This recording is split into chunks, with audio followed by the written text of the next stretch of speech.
Okay, guys, you made it through a week of online learning. So easy question of the day today. Just kind of recall from yesterday's notes you took. What is half-life? So the couple of things that you need to include. Half-life, we're looking at the concentration of something. And then we're also looking at the time. So I would maybe say the time required to cut the concentration of a reactant in half. Awesome. So I've got my time, I've got my concentration, and then I'm talking about that half as well.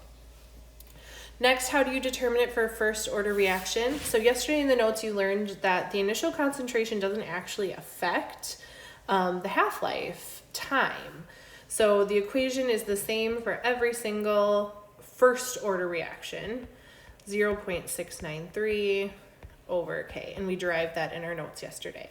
That equation is on your equations and constant sheets that you'll be able to use on the AP test. So you guys are going to be looking at some graphing today and some practice with that. And then you do have some book assignment to do over the weekend. If you don't have these book problems, you didn't have the actual sheet from 3 weeks ago, let me know and I can send you a copy and you can either print it or you can just fill it out online.